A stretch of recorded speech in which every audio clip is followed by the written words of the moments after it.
네, 오늘부터 우리 이제 베드로 전서 말씀 보게 됩니다. 먼저 우리가 말씀을 같이 읽고 이 말씀을 함께 보겠습니다. 오늘은 1절로 해서 9절 말씀까지 함께 보고자 합니다. 베드로 전서 1장 1절로 해서 9절 말씀입니다. 자, 함께 읽습니다. 예수 그리스도의 사도 베드로는 본도, 갈라디아, 갑바도기아, 아시아와 비두니아에 흩어진 나그네 곧 하나님 아버지의 미리 아심을 따라 성령의 거룩하게 하심으로 순종함과 예수 그리스도의 피 뿌림을 얻기 위하여 택하심을 입은 자들에게 편지하노니 은혜와 평강이 너희에게 더욱 많을지어다. 찬송하리로다. 우리 주 예수 그리스도의 아버지 하나님이 그 많으신 긍휼대로 예수 그리스도의 죽은 자 가운데서 부활하심으로 말미암아 우리를 거듭나게 하사 산 소망이 있게 하시며 썩지 않고 더럽지 않고 쇠하지 아니하는 기업을 있게 하시나니 곧 너희를 위하여 하늘에 간직하신 것이라.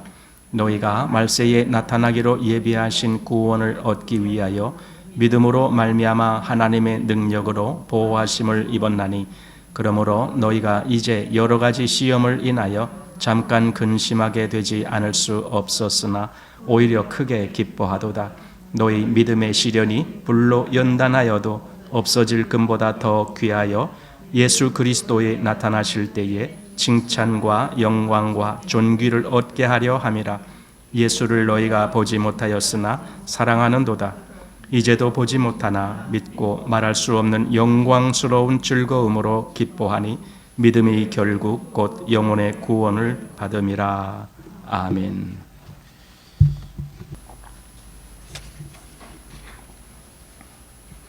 네, 이제 오늘부터 베드로 전서 말씀 보게 됩니다.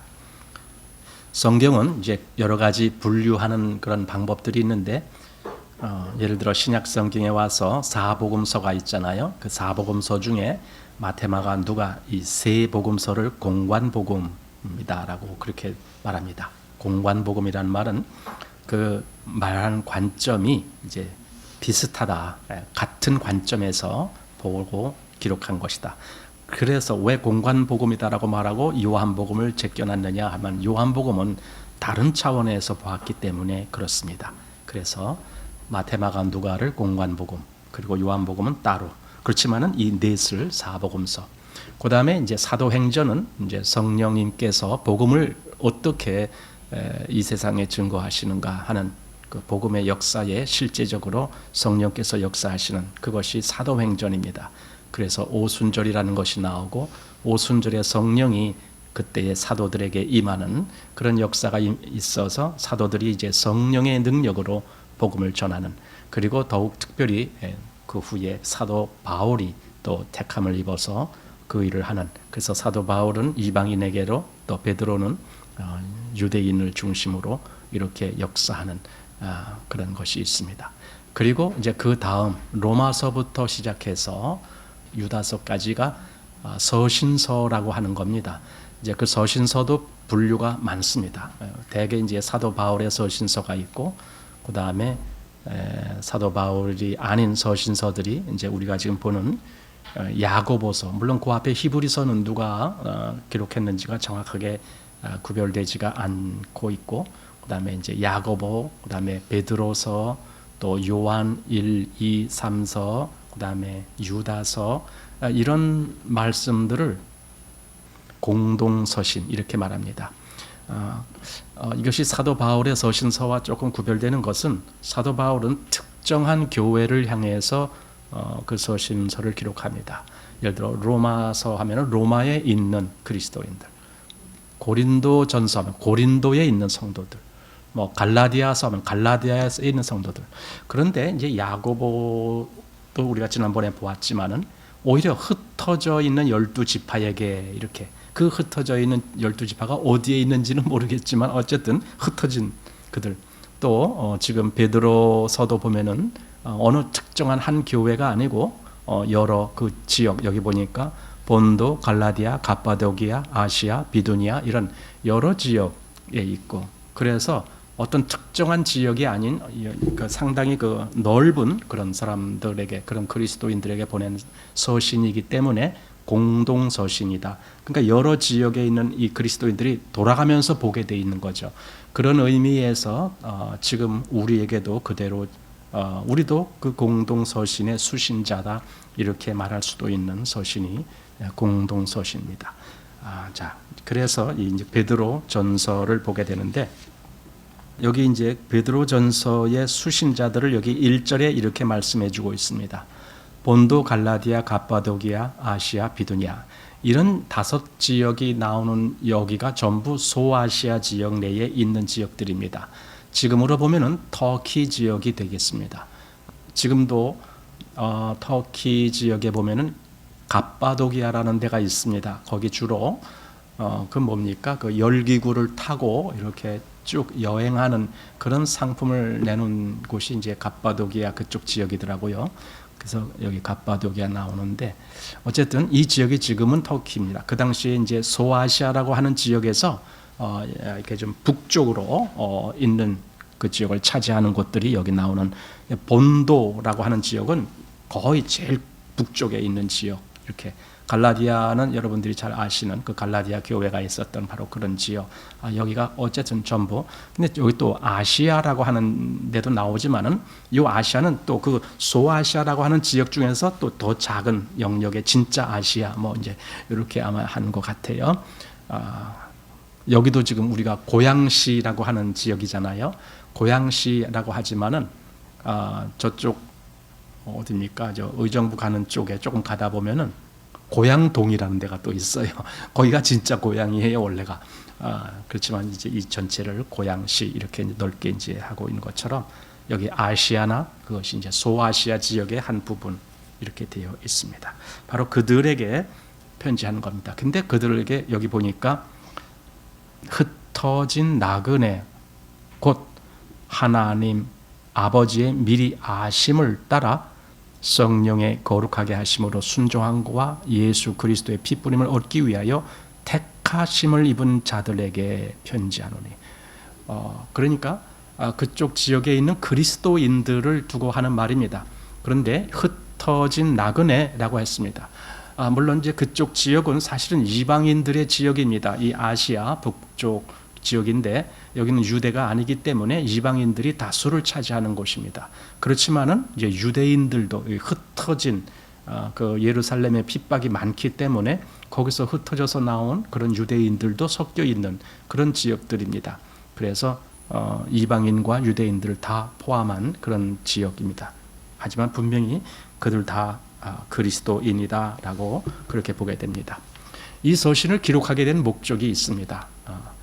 베드로 전서는 곧 그리스도인들에게 다가오는 핍박을 염두에 두고 기록한 서신서입니다.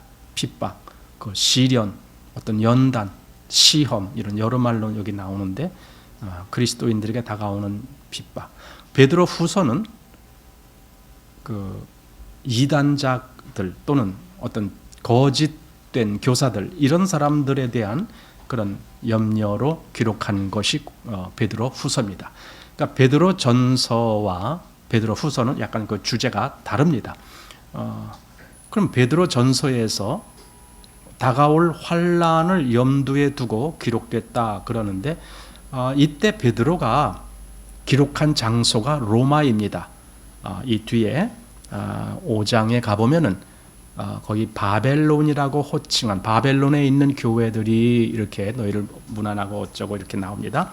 그 바벨론이라는 지역은 사실상 우리가 알듯이 그 고대 바벨론이 있었던 지역, 거기를 의미하는 것이 아닙니다. 베드로가 그곳에 가지도 않았습니다. 여기서 바벨론에 있는 교회라고 하는 것은 하나의 상징적인 표현입니다. 왜냐하면 그 당시에 어느 지역에 대해서 직설적으로 그것을 표현하면은 그리스도인들이 위험하게 될 수가 있다라고 합니다. 왜냐하면 예를 들어 여기 지금 나 로마에 있어 이렇게 얘기를 하면은 그리스도인들을 핍박하는 사람들이 그럴 거 아닙니까? 로마에 이런 교회들이 있구나. 베드로가 로마에 있구나. 저를 빨리 잡자. 막 이렇게 할 겁니다. 그래서 지역 명칭에 자기를 로마에 있다라고 표현하지 않고 그냥 바벨론에 있는 교회.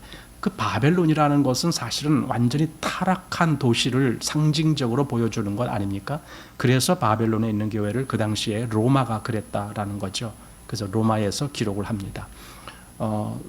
베드로는 로마에 있으면서 어떤 일을 겪습니다. 그게 뭐냐면 아마 여러분들도 아실 텐데 주후 64년, 그러니까 서기 64년 그러잖아요.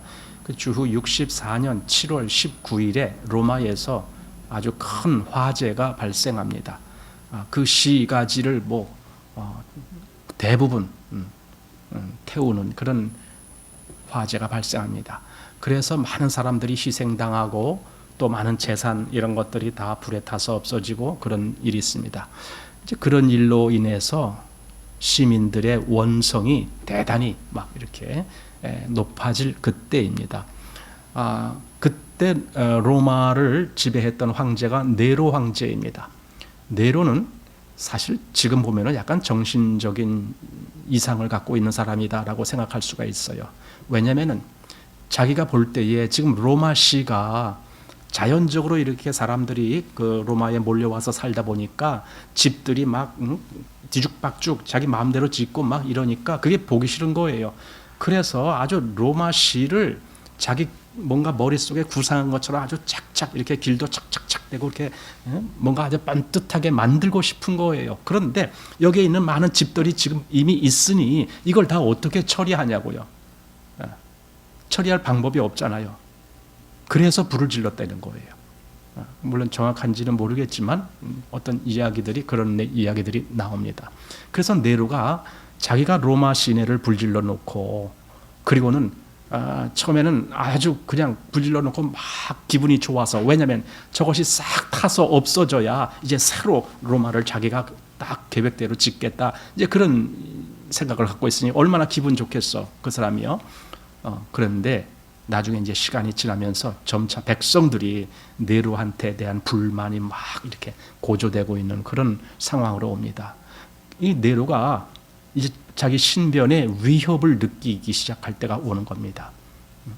그러다가 그가 이제 꾀를 내는 거죠.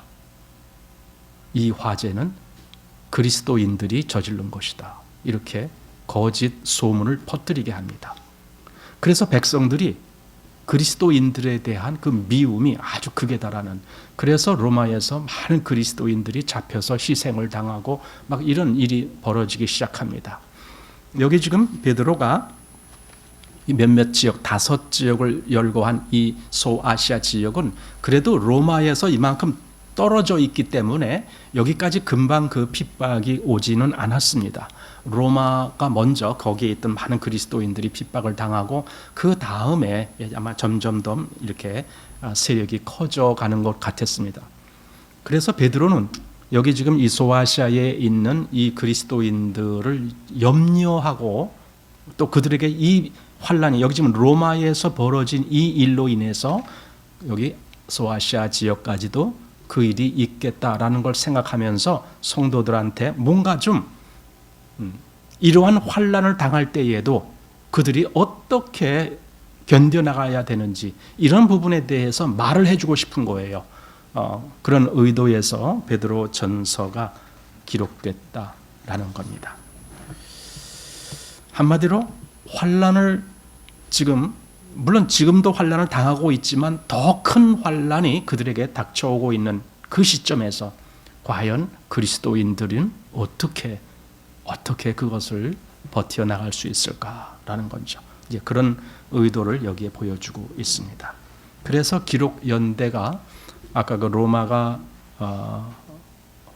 대형 화재가 난 것이 주후 64년인데 그래서 이 베드로 전서가 64년 그 후반부에 아마 기록되지 않았을까.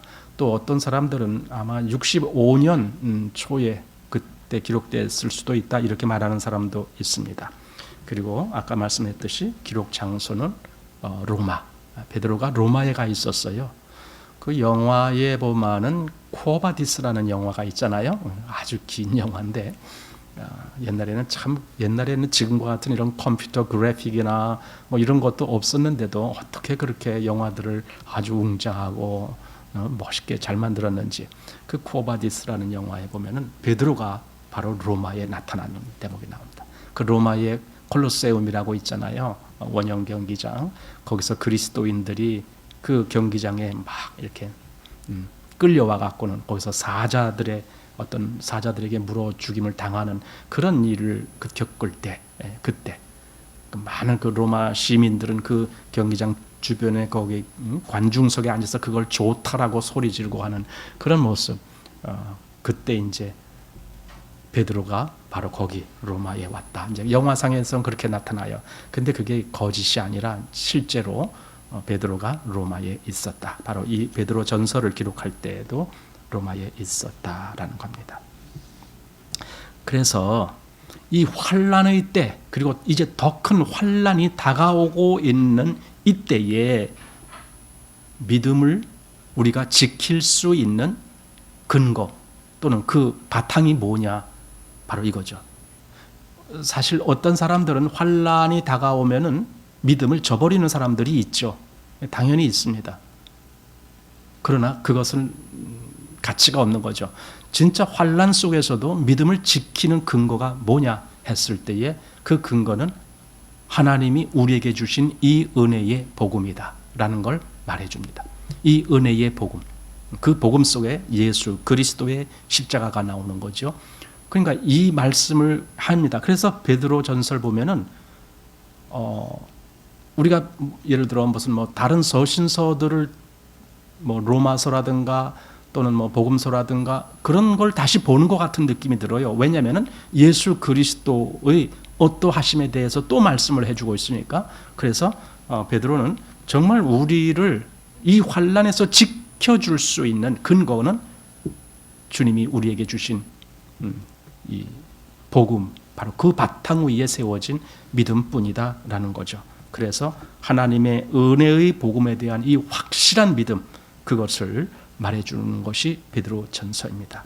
그래서 여기 보면은 그들의 그 신분이라고 할까요? 그들의 그 어떤 그 위치라고 할까요? 한마디로 너희가 누구냐라는 거죠.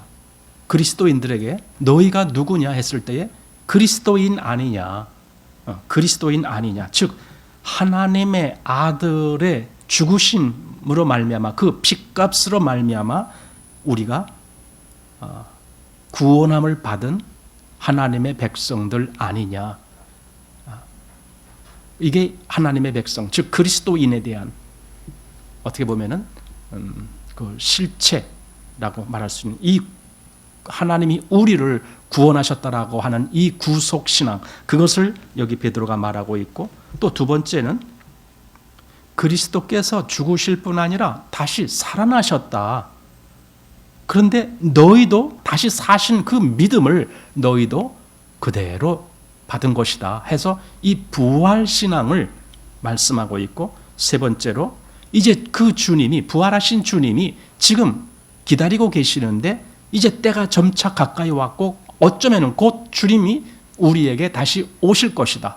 우리를 맞이하시려고 오실 것이다 라고 하는 주님의 이 재림에 대한 믿음, 이건 재림신앙 이렇게 말합니다. 그래서 구속신앙, 그 다음에 부활신앙, 그리고 재림신앙, 이것을 믿는 믿음, 바로 이겁니다. 여기 베드로가 말하고 싶은 것이 이 세 가지, 바로 이걸 근거로 해서 우리는 이 확실한 믿음 위에 선 자들이다 라고 말하는 겁니다.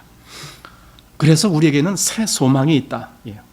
우리가 비록 지금 환난을 당한다 할지라도 우리에게는 소망이 있다. 이 소망은 꺼지지 않고 쇠하지 아니하는 정말 영원한 그런 소망이 우리에게 있다. 세상에 있는 것 같은 그런 시시하고 없어지는 것이 아니라 영원한 소망이 있다. 이 환난 속에서 우리에게 영원한 소망이 있다라고 하는 그 사실을 주지시키면서 여기 성도들에게 이 환난을 대비하는 그런 마음을 갖게 하는 겁니다. 성경학자들이 말하는데 예를 들어 사도 바울을 말할 때, 사도 바울은 믿음의 사도다 이렇게 말해요. 믿음의 사도. 요한을 말할 때에는 그는 사랑의 사도다. 이것은 그들이 전한 이 서신서에 바로 그것이 특징적으로 나오기 때문에 그래요. 사도 바울이 전한 서신서들에게는 믿음에 대해서 아주 강하게 말씀하고 있고, 요한은 주로 사랑에 대해서 아주 강하게 말씀하고 있습니다. 그런데 베드로에 대해서는 뭐라고 말하는가? 베드로는 소망의 사도다 이렇게 말을 합니다. 소망은 앞으로 미래에 대해서, 어쩌면 우리 이 죽음이라는 이것을 건너뛰어서 그 다음에 오는 거기에까지 가는 것이 소망입니다. 그래서 베드로를 소망의 사도다 그렇게도 말합니다. 자, 이제 그렇게 어떤 배경적인 내용을 우리가 생각을 하면서 여기 이제 1절, 여기 서론 1절, 2절 말씀을 한번 보시기 바랍니다. 1절에 예수 그리스도의 사도 베드로는, 베드로라는 그 이름은 예수님이 주신 이름이죠. 원래는 시몬이었습니다. 그의 자연적인 이름은 시몬인데 예수님이 베드로라는 이름을 더하게 해주십니다. 베드로는 헬라식 표현입니다. 뭐냐면은 돌멩이 또는 뭐 작은 바위를 이야기할 때에 페트로스, 헬라어로 페트로스 하는데 그게 이제 베드로, 우리말로 번역의 베드로입니다. 그렇게 하는 이름이 있습니다. 그런데 어떤 우리 그 복음서에 보면은 내 이름을 베드로라 하리라 이렇게 한 데도 있지만은 어떤 곳에는 게바라 하리라 이렇게 됐죠. 게바. 그러니까 똑같이 게바라는 말도 이 돌멩이, 이 작은 바위를 말할 때 게바라고 합니다. 그럼 게바는 뭐냐면은 그건 아람어로 표현한 것이 게바입니다. 영어 표현은 시파스 이렇게 얘기하는데, 게바가 아람어의 표현이고 베드로는 헬라어의 표현입니다. 근데 의미는 같습니다. 돌멩이입니다. 똑같이. 작은 반석 뭐 이런 것이 베드로 또는 게바 이럽니다. 그 베드로가 여기 본도, 갈라디아, 갑바도기아, 아시아, 비두니아의 흩어진 나그네, 흩어진 나그네. 비록 어쩌면은 뭐 거기 정말 고향을 떠난 유대인들이 있었을지 모르지만 그들이 아니라 거기에 살고 있었던 이방인들, 그들도 사실은 나그네죠. 모든 그리스도인들은 나그네입니다. 우리는 이 땅에 발붙이는 것이 아닙니다. 이 땅에 마음을 여기다 고정시키는 것이 아닙니다. 우리는 여기 잠시 지나가는 나그네와 같은 존재들입니다. 우리의 평생 뭐 얼마 살지 모르지만은 그 평생 우리는 땅을 빌려서 여기에 잠시 기거하는 겁니다. 하나 우리의 영원한 처소는 따로 있습니다. 영원한 처소. 그래서 우리는 이 땅에서 나그네입니다. 그러니 여기 흩어진 나그네 하면은 이방인이건 유대인이건 할 것 없이 모든 그리스도인들을 두고 하는 말입니다.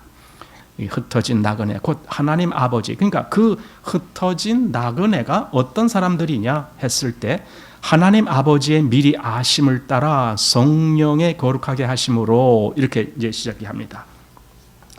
하나님 아버지의 미리 아심을 따라. 그러니까 사실 이 베드로가 지금 말하는 것이나 사도 바울이 전에 말했던 것이나 똑같은 걸 말해주고 있어요. 같은 내용이에요.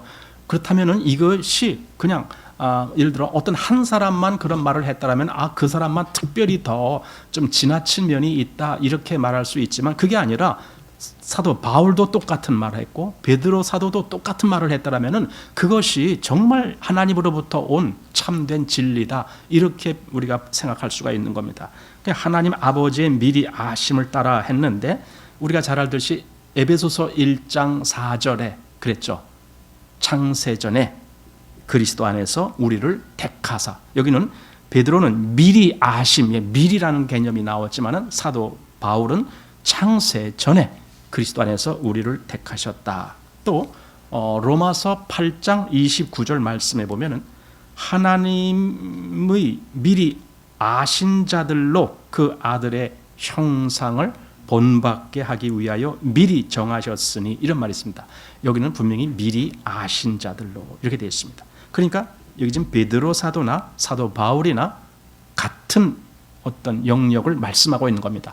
하나님이 나를 미리 아셨구나. 내가 어느 날 그리스도인이 되기도 전에 하나님이 나를 미리 아셨구나. 이걸 주지시키는 이유가 뭘까요?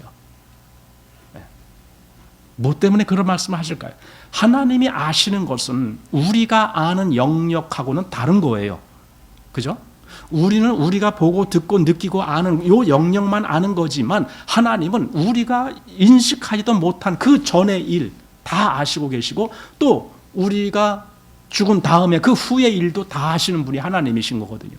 그러니까 우리가 이 땅에 존재하기도 전에 하나님이 나를 아셨다라면 내가 죽은 후에도 하나님이 나를 아실 수 있는 거 아닙니까? 똑같잖아요. 그러니까 정말 이 땅에서 이 환난 속에서 어쩌면은 죽음을 당하고 순교를 당하는 이들이 있겠지만 그들이 죽는다 할지라도 하나님 앞에서는 그들이 없어진 것도 아니고 그들이 하나님께 잊어버린 바 된 것도 아니에요. 하나님은 그들을 계속 다 알고 계셔요. 이게 하나님의 선지라는 말을 하는데 미리 그 모든 것을 다 아시는 분, 선지 이렇게. 그래서 그렇게 미리 아는 자들을 구약에 하나님이 보낸 자들을 선지자 이렇게 얘기했던 것처럼 하나님의 속성에 그 선지라는 것이 있습니다. 미리 아심, 미리 아심. 그 모든 것을 다 우리가 이 땅에 존재하기도 전에 하나님이 미리 아셨다라는 겁니다. 그래서 여기 미리 아심을 따라 성령의 거룩하게 하심으로 성령님은 뭘 하시느냐? 우리로 하여금 우리를 거룩한 백성이 되게 하는 거예요. 성령님이 실제적으로 우리 안에 믿음이 역사되어지고 그 믿음에 의해서 살게 만드는 분이 성령님이시거든요. 그러니까 하나님의 모든 계획 속에 미리 아신 그 속에 성령님이 이렇게 우리에게 역사되어지게 하셨다라는 겁니다. 그 다음에 순종함과 예수 그리스도의 핏부림을 얻기 위하여 보세요. 순종함과 예수 그리스도, 우리 말에는 여기 순종함이라는 말이 그 앞에 성령님의 거룩하게 하심으로 순종함과 이렇게 앞에다 붙이고 싶은데 사실은 앞에 붙이는 것이 아니라 뒤에 붙어야 맞는 말이에요. 근데 우리 번역상 이게 뒤에 붙는 말로 하지를 않았기 때문에 좀 헷갈립니다. 그러나 이걸 다시 보면은 예수 그리스도의, 그러니까 우리를 순종케 하여서, 그러니까 예수 그리스도의 그 핏부림에 우리의 마음이 거기에 순종이 되도록 그렇게 만든다라는 의미로 이 순종이라는 개념이 예수 그리스도의 핏부림에 연결된 단어입니다. 그래서 예수 그리스도의 핏부림을 얻기 위하여 택하심을 입은 자들에게 택하심을 입었어요. 여러분 이게 정말 환난 속에서 우리가 한번 생각해 봐야 될 문제죠. 내가 하나님께 택함을 입은 자야. 하나님이 나를 택하셨어. 어떻게 하려고? 여기 이렇게 하려고. 이거죠. 예수 그리스도의 핏부림을 얻게 하려고. 하나님이 그렇게 날 택하신 거야. 이거죠. 또 성령님께서 나로 하여금 거룩하게 하시려고. 하나님이 나를 그렇게 미리 아셨고 그래서 미리 택하신 거야. 하나님이 택하셨기 때문에, 그러니까 아까 그 에베소서 1장 4절 말씀, 창세전에 그리스도 안에서 우리를 택하사 이렇게 한 거나 똑같은 말씀이죠. 그렇게 하신 하나님, 사도는 지금 이게 1절과 2절이 인사거든요, 서론. 근데 인사부터 왜 이런 말씀을 하느냐 하면은 지금 베드로 마음에 급해요. 여기 지금 여기 이 5지역에 사는 성도들, 그 그리스도인들에게 자기 마음에 있는 것을 빨리 말을 해주고 싶어요. 그들은 지금 이미 환난을 겪고 있고 어려움을 겪고 있고 그런데 더 큰 환난이 지금 오고 있고 하는 거예요. 그들에게 빨리 뭔가를 말해주고 싶은데 뭔가 우리는 하나님 아버지의 택하심을 입은 자들이야. 이제 이걸 말해주고 싶은 거예요. 버려진 자들이 아니야. 사실 버림받았다라는 것이 제일 서글픈 거 아닙니까? 우리가 평생 내가 하나님을 믿었는데 나중에 하나님이 야 나는 너 모른다 이렇게 하시면 어떻게 해요? 그건 정말 곤란한 거죠. 근데 그게 아니야. 우리가 비록 이 땅에서는 핍박을 받고 환난을 겪는다 할지라도 하나님께 택함을 입은 자들이야. 이걸 알려주고 싶은 거죠. 그래서 인사말에 바로 그 이야기부터 하는 겁니다. 그런데 여기 더 유념해야 될 부분이 뭐냐면은 보세요. 2절에 곧 하나님 아버지하고 성부 하나님을 이야기합니다. 그 다음에 성령의 거룩하게 하심 해서 성령 하나님을 이야기합니다. 그 다음에 예수 그리스도의 핏뿌림 해서 성자 하나님을 얘기합니다. 결국은 사도 베드로가 지금 말하는 것은 삼위의 하나님 전체를 말하면서 너희는 이 삼위의 하나님의 역사로 말미암아 그리스도인이 된 자들 아니냐, 지금 이 얘기입니다. 그리스도인이 된 자들이다. 이것이 베드로가 지금 서론 인사말에서 보여주는 말씀입니다. 그래서 그들에게 은혜와 평강이 너에게 더욱 많을지어다, 이렇게 시작을 했습니다. 자, 그리고 이제 3절로 들어갑니다. 이제 여기 3절부터 시작해서 2장 10절까지 이 말씀은 그리스도인이 어떤 자들이냐, 그리스도인의 실체가 뭐냐, 이제 이런 부분을 말씀하고 있습니다. 그래서 그리스도인은 한마디로 말한다면 구원 얻은 자다, 이거예요. 구원 얻은 자. 우리는 구원이라는 말을 참 가볍게도 사용하지만, 그러나 구원이란 말은 결코 가벼운 말이 아니에요. 이 땅에 살면서 내가 하나님의 구원을 받았다라고 하는 사실은 이건 엄청 큰 사건입니다. 그래서 그리스도인이 누구냐? 구원을 얻은 자, 구원을 실제로 소유한 자, 이런 자가 그리스도인이다 라고 하는 내용을 여기 말해주는데, 이제 요 앞에 먼저 우리가 보는 여기 3절에서 5절까지의 말씀을 보면은 소망을 말해주고 있어요. 구원의 소망, 그것을 말해주고 있습니다. 자, 3절 찬송하리로다 우리 주 예수 그리스도의 아버지 하나님이 그 많으신 긍휼대로 예수 그리스도의 죽은 자 가운데서 부활하심으로 말미암아 우리를 거듭나게 하사 산 소망이 있게 하시며. 자, 여기 찬송하리로다라고 시작합니다. 왜 이렇게 찬송하리로다라는 말을 우리 다른 데서도 볼 수 있거든요. 우리가 잘 알듯이 에베소서 1장 3절에서도 그 말씀이 있고, 고린도후서 1장 3절에서도 그 말씀이 있고, 지금 여기 베드로전서 1장 3절에서도 그 말씀이 있습니다. 똑같이 다 세 곳이 3절입니다. 에베소서, 또 고린도후서, 그리고 베드로전서 1장 3절. 그럼 찬송하리로다 하면은 그 뒤에 어떤 말씀이 나올지가 다 여기 다 비슷한 말씀입니다. 우리를 하나님이 이렇게 영화로운 자로 만들어 주셨기 때문에 그러니 하나님을 찬송하자, 그 얘기입니다. 에베소서 1장 3절은 잘 아시는 부분이니까 우리 고린도후서 1장 3절을 한번 보시기 바랍니다. 고린도후서 1장 3절, 여기는 이렇게 말씀하고 있습니다. 찬송하리로다 그는 우리 주 예수 그리스도의 하나님이시요 자비의 아버지시요 모든 위로의 하나님이시며 우리의 모든 환난 중에서 우리를 위로하사 우리로 하여금 하나님께 받는 위로로서 모든 환난 중에 있는 자들을 능히 위로하게 하시는 이시로다. 그러니까 여기서도 하나님을 찬송하리로다 이렇게 시작하면서 환난이 이제 그 얘기가 환난을 말하고 있습니다. 그 환난 중에서도 우리를 위로하시는 하나님. 그러니까 지금 베드로가 말하고자 하는 것도 바로 그거거든요. 우리가 비록 환난을 겪지만 하나님은 우리를 위로하실 뿐더러 영화롭게 하시는 하나님이시다. 그걸 말하려고 그래서 하나님을 찬송하리로다 이렇게 시작하는 겁니다. 찬송하리로다. 아마 우리 한글로 이것이 성경이 처음에 기록됐다라면은 찬송하리로다는 뒤에 말했을 것 같아요. 먼저 앞에 하나님이 우리를 이렇게 하셨다. 예수 그리스도로 말미암아 우리로 이렇게 영화로운 그런 은혜를 받게 하셨다. 이렇게 말하고 그러니 하나님을 찬송하라. 이제 우리말 같았으면 그랬을 거예요. 그런데 여기 표현은 여기 헬라어나 또는 영어 표현은 찬송하리로다가 앞에 이렇게 표현된 방법입니다. 왜 찬송을 하는가? 여기 이제 하나님의 역사를 여기 말하고 있습니다. 하나님의 역사. 우리 주 예수 그리스도의 아버지 하나님이 이렇게 하시는 거죠. 그 많으신 긍휼대로 예수 그리스도의 죽은 자 가운데서 부활하심으로 말미암아, 그래서 뭘 어떻게 했다는 거냐? 우리를 거듭나게 하사 산 소망이 있게 하셨다. 그래서 찬송하라는 거예요.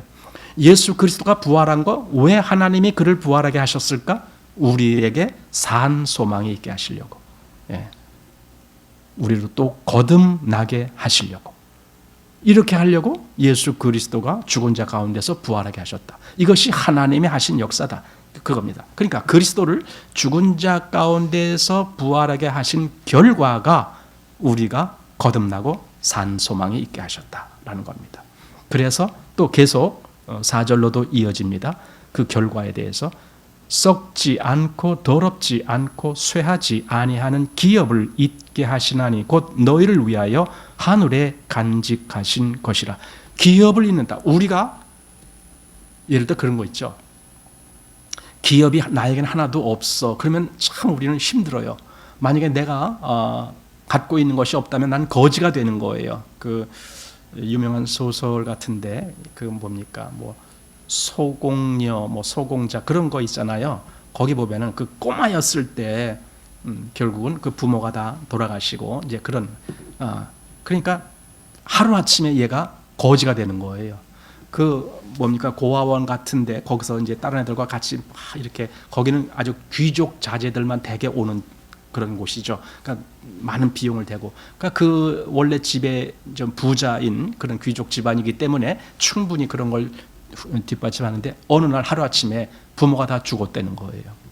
그러니까 얘는 졸지에 고아가 된 거예요. 그러니까 왜 하루 아침에 그 뭡니까 그 아이들 있는 거기 일종의 그 뭐 유치원 같은데 뭐 그런 데인가 봐요. 졸지에 하루 아침에 얘 대우가 달라져요. 그래서 얘를 어떻게 합니까? 너 이제 오늘부터 여기서 청소해. 이렇게 청소부를 시키는 거죠. 이렇게 달라집니다. 기업이 없어졌다라고 여긴 거죠. 근데 나중에 다시 이제 뭐 변호사 뭐 이렇게 해갖고 다시 그 아버지 것을 다 이렇게 뭐 물려받는 뭐 그런 거가 나중에 나옵니다만 어쨌든 물려받는 것이 없으면 우리는 거지가 되는 거예요. 그런데 하나님은 우리에게 하늘에 우리가 누릴 만한 그 어떤 것이 있다는 걸 알려주는 거예요. 이게 하늘의 기업이라는 거예요. 여러분, 우리는 거지가 아니에요. 우리에게는 엄청난 기업이 기다리고 있어요. 기업, 내가 누릴 수 있는 그것이 여기 기다리고 있다. 그러니 이게 얼마나 희망인가. 여기서 다시 한번 4절에서 썩지 않고 더럽지 않고 쇠하지 아니하는 기업. 그러니까 이 땅에 있는 것은 다 없어져 가는 거잖아요. 다 썩고 쇠하여져 가고 다 그러는 거잖아요. 아무리 재벌이라 그래도요. 그들이 또 시간 지나가 보세요. 또 다 없어지고 그러는 거 아닙니까? 다 그래요. 그런데 우리는 그런 것이 아니에요. 썩지도 않고 쇠하지도 아니하는 그런 기업이 우리에게 있어요. 영원한 기업, 영원한 기업. 그걸 지금 여기 성도들에게 베드로 사도는 말을 해주고 싶은 거예요. 이게 바로 그리스도인이야. 그 얘기죠. 그리스도인은 썩지도 않고 쇠하지도 아니하는 그 하늘에 있는 아주 영원한 그 기업을 그걸 받는 자야. 그걸 누리고 있는 자야. 여러분, 우리는 이미 그것을 누리는 자로 하나님이 그렇게 우리를 택하신 거예요. 왜냐하면 우리를 하나님 자녀로 삼았으니까 하나님 것이 다 우리에게 물려지는 그 기업이 있게 하는 거죠. 우리로 상속자를 삼았으니까. 이것이 그리스도인이다. 즉 그리스도인이 뭐냐? 예수 그리스도의 부활하심으로 말미암아 거듭나고 산 소망이 있게 하고, 그리고 미래에, 즉 내가 이 땅에서 이 육신이 죽음을 겪는다 할지라도 나에게 하늘에 있는 영원한 기업을 누리게 하시는, 그것이 약속된 그런 사람이 그리스도인이다. 그러니까 그리스도인은 엄청난 사람이다라는 거죠. 왜냐하면 하나님이 그를 주관하시거든요. 하나님이 그를 보호하시고 지키시고, 내가 너를 택했어, 내가 너를 내 아들로 삼았어, 그래서 내가 너에게 하늘의 모든 기업을 물려줄 거야, 이렇게 택함을 입은 사람이 그리스도인이라는 거죠. 이 그리스도인이라면은 세상에서는 어려움을 겪어도 그거 아무것도 아니다라는 생각을 할 수 있어요. 세상에서 당하는 환난, 사실 세상에서는 아무리 큰 환난을 우리에게 준다 할지라도 어느 한계 이상을 할 수가 없어요. 그 한계가 뭡니까? 죽음이라는 한계죠. 세상에 나에게 제일 큰 환난을 준다. 그래서 내가 어느 날 죽게 됐다. 근데 그 이상은 손을 못 대죠. 세상은. 세상의 한계가 끝이니까. 그런데 우리는 죽음 이후에도 이 없어지지 아니하고 쇠하지 아니하는 하늘 기업이 있는 거예요. 우리는 그걸 바라보기 때문에 소망을 가진 자예요. 이 모든 것을 우리에게 이루게 하신 하나님. 그 얘기를 여기 하는 겁니다. 기업을 있게 하시나니 하면서 곧 너희를 위하여 하늘에 간직하신 것이다. 일종의 예금이 되어 있는 거나 마찬가지예요. 왜냐하면 우리를 위하여 하늘에 간직하신 것이라고 했으니까. 거기에 어마어마한 하늘의 기업이 나를 위해서 예치되어 있어요. 아마 내가 거기에 도착하면 이것이 내 것이다 하고 나에게 주실 거예요. 이게 놀라운 거 아닙니까? 진짜 그리스도인들은 이 마음, 이 소망을 갖고 있습니다. 5절 봅니다. 너희가 말세에 나타나기로 예비하신 구원을 얻기 위하여 믿음으로 말미암아 하나님의 능력으로 보호하심을 입었나니. 그리스도인은요, 어려움 가운데에서도 보호하심을 입은 자들입니다. 그래서 실제적으로 우리가 때때로 어려움도 겪지만 또 하나님이 그 어려움을 이기게도 해 주십니다. 그 어려움을 또 모면하게도 해 주십니다. 하나님이 하시는 일은 항상 이렇게 저렇게 정해진 것이 아닙니다만은 때때로는 우리에게 그 어떤 극한 어려움 속에서도 오히려 우리로 하여금 힘을 얻을 수 있는 그런 길로 인도도 해주시고 합니다. 하나님의 능력으로 보호하심을 입었다. 여러분, 하나님의 능력이 나를 보호하고 계신다 이 말이에요. 여러분 놀랍지 않습니까? 그리스도인은 이런 거군요.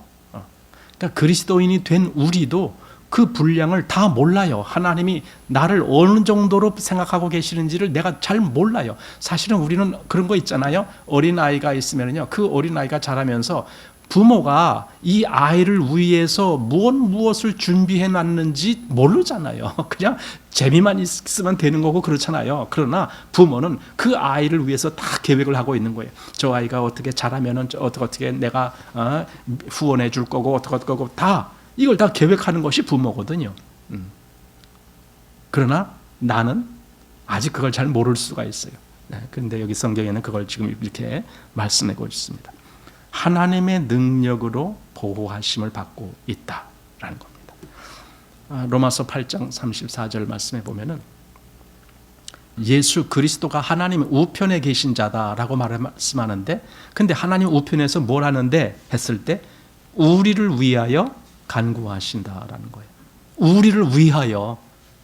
그리스도가 간구한다 뭐 그 얘기는 다 합니다. 근데 그것이 아니라 뭘 간구하는데 우리를 위하여 이겁니다.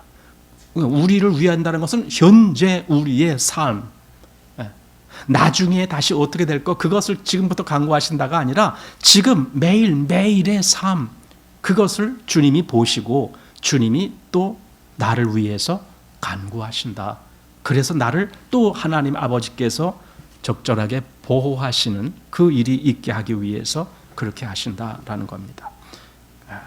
그뿐만 아니라 우리의 구원에 대해서 사실은 우리의 믿음이, 예수님이 그런 말씀하신 적이 있습니다. 베드로에게 뭡니까? 사단이 밀가부르도 타려고 너희를 청구하였으나 그러나 내가 너의 믿음이 떨어지지 않기 위하여 기도했다라는 거예요. 간구했다라는 거죠. 믿음이 떨어지지 않게 하기 위해서. 믿음, 우리의 믿음을 지키도록 그렇게 도우시는 분이 하나님이신 거예요. 내 믿음을 지켜요. 왜냐하면 하나님과 우리와의 관계에서 믿음으로 우리가 하나님과 하나가 되는 거기 때문에 그 믿음을 내가 놓친다라면 다 놓치는 거예요. 근데 믿음이 나에게 분명하면 나는 하나님이 나에게 주신 모든 것을 그대로 약속대로 소유할 수가 있어요. 그래서 하나님이 내 믿음이 떨어지지 않게 역사하시는 거예요. 계속 붙드시는 거예요. 믿음이 떨어지지 않도록. 그래서 우리 그 로마서 8장 좀 아까 34절 말씀드렸는데 35절부터도 거기는 조금 보시겠습니다. 로마서 8장 35절부터 37절까지의 말씀을 한번 보시기 바랍니다. 로마서 8장 35절 누가 우리를 그리스도의 사랑에서 끊으리요? 환난이나 곤고나 핍박이나 기근이나 적신이나 위험이나 칼이랴.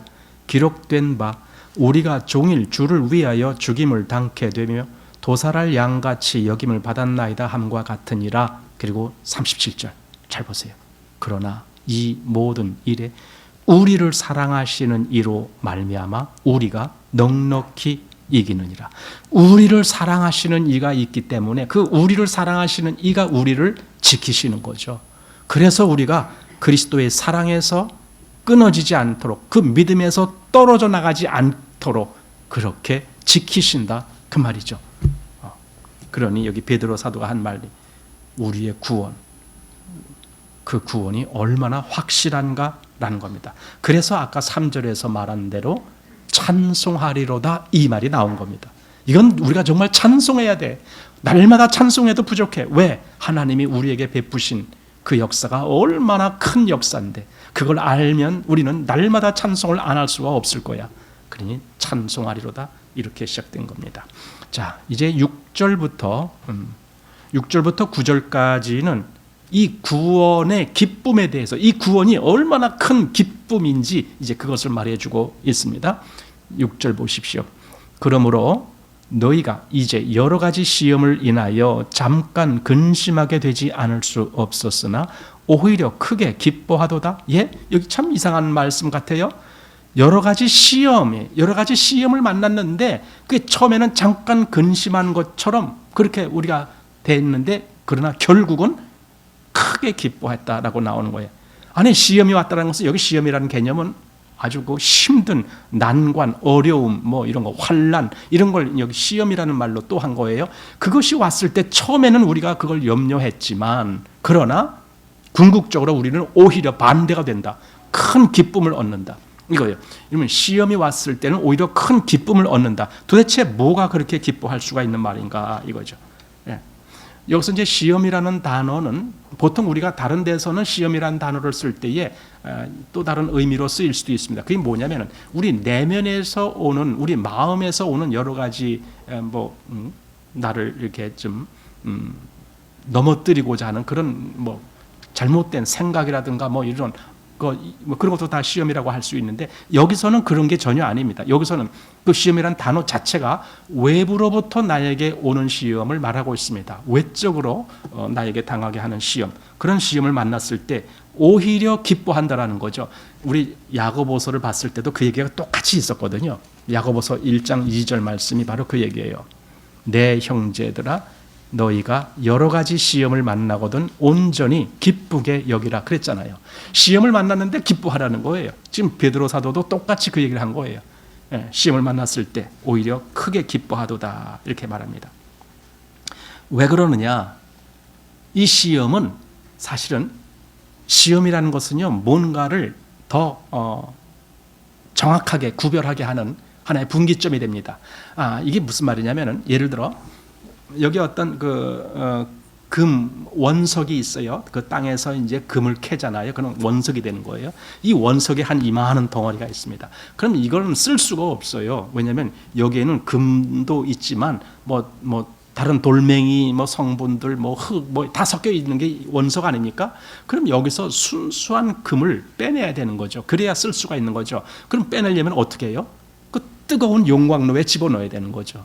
거기서 다 이렇게 녹아갖고 거기서 순수한 금만 싹 빼내는 거죠. 근데 이게 한 번 해갖고는 순수한 금이 나오질 않아요. 그러니까 이 재련을 몇 번 반복하면 할수록 더 순수한 금이 나오는 거죠. 예, 우리 금 무슨 금 이런 거 있잖아요. 18K, 24K 그런 거 있잖아요. 그러니까 더 순수한 금일수록 더 가격이 나가는 거죠. 그럼 우리에게 이 시험이라는 게 바로 그런 역할을 하는 거예요. 믿음이 있는 자에게 시험이 닥쳤을 때는 그 믿음이 더 순수해지고 믿음이 없는 자는 그 시험과 함께 쓸려 나가고 마치 무슨 불순물이 실려 나가듯이 그렇게 되는 거예요. 그래서 시험은 믿음을 더욱 순수하게 만들어주는 거예요. 그 역할을 하는 거예요. 그래서 시험이 나에게 왔을 때 기뻐하게 된다는 거예요.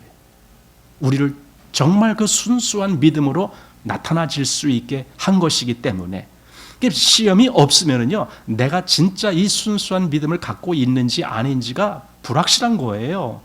그런데 이 시험이 있음으로 인해서 내 믿음이 진짜구나 라고 드러나게 되는 거죠. 그래서 더 기뻐한다. 로마서 8장 18절 거기 생각건대 현재의 고난은 장차 우리에게 나타날 영광과 좋게 비교할 수 없도다. 예, 이거예요. 예. 현재의 고난, 그래 장차는 우리에게 나타날 영광, 이 둘은 감히 비교하지도 못할 정도로 엄청난 큰 영광이 우리에게 올 거다. 그러니 현재의 이 고난은 아무것도 아니다, 그 말씀이죠.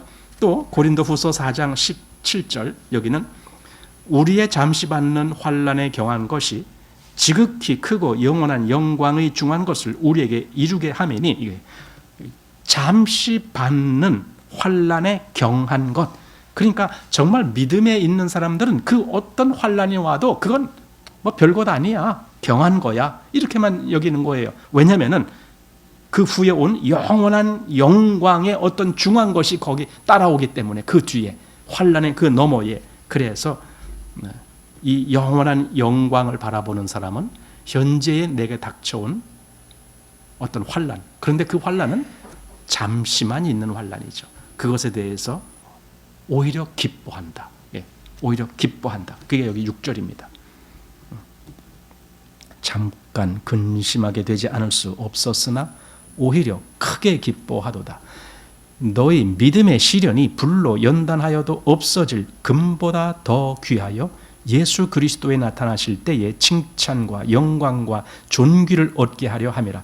여기 보세요. 너희 믿음의 시련이, 예, 그냥 시련이 아니고 그걸 믿음의 시련이라고 했어요. 왜냐하면 믿음이 더욱 순수하게 아주 그 정금같이 그렇게 될 그 기회이기 때문에 믿음의 시련이 불로 연단하여도, 그러니까 그 믿음의 시련에 불로서 연단하는 그 어떤 환난이 온다 할지라도 이거예요.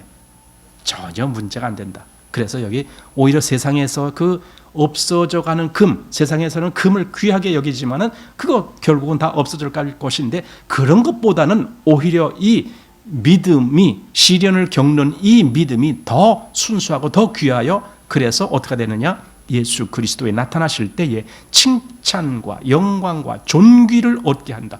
그러니까 주님이 다시 오실 것, 사실 이 얘기가 이제 계속 반복해서 나오는데, 주님이 다시 오신다는 거예요.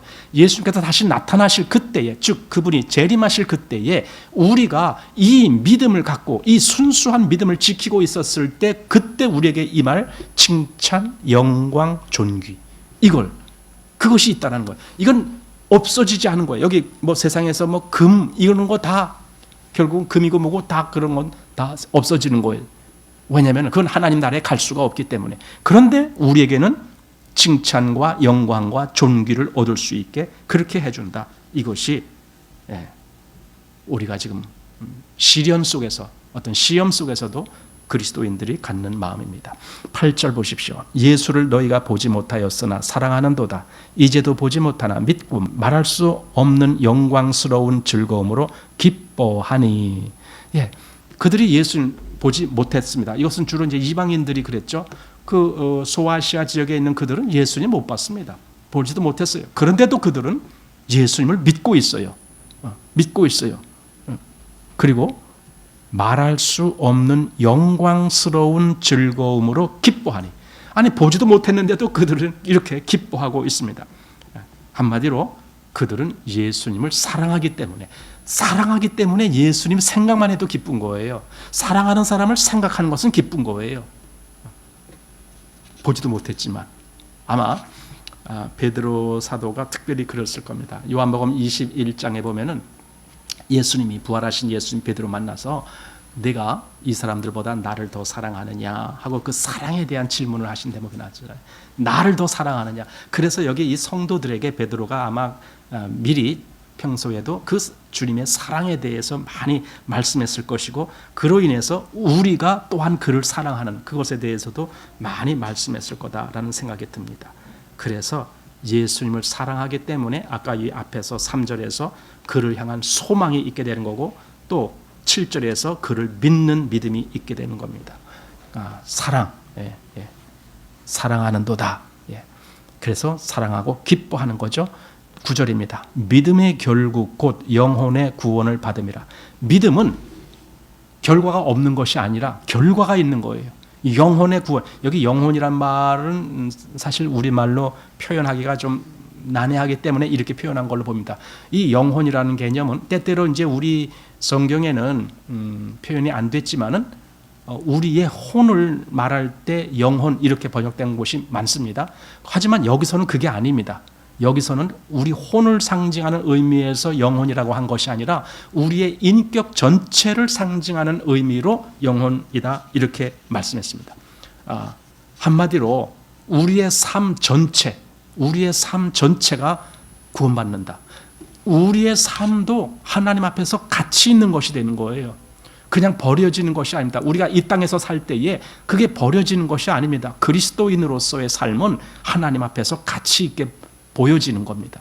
그래서 그 모든 것, 그리고 최후에 주님이 오실 때에 그 모든 것을 가치 있게 평가해 주시는 거죠. 예를 들어 어떤 사환들, 종들에게 달란트를 줄 때, 5, 2, 1 달란트 줬을 때 그들이 그걸로 뭘 했느냐, 그 뭘 한 것 때문에 나중에 그 주인이 오셨을 때에 그걸 평가해 주잖아요.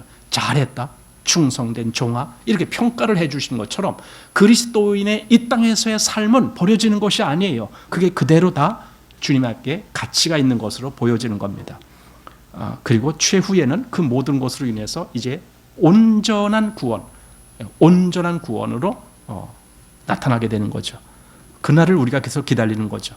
물론 지금은 우리가 불완전한 것이 많습니다. 그렇기 때문에 좀 어떤 때는 힘들고 또 어렵기도 하고 막 이런 여러 가지 경우가 있지만 최후에 우리가 온전한 구원을 얻게 되면, 그러면 그때는 그 모든 것을 다 보상하고도 남는 그런 것이 되는 겁니다. 그래서 여기 영혼의 구원,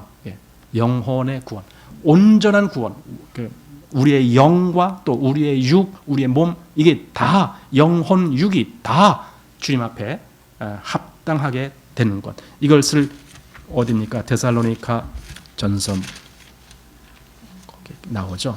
너희 영과 혼과 몸이 그리스도 나타나실 때에 온전하게 보존되기를 원하노라. 그렇게 하신 말씀이 있죠.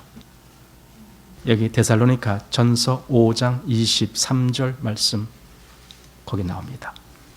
데살로니가 전서 5장 23절 평강의 하나님이 친히 너희를 온전히 거룩하게 하시고 또 너희 온 영과 혼과 몸이 우리 주 예수 그리스도 강림하실 때에 흠 없게 보존되기를 원하노라. 이렇게 말했습니다.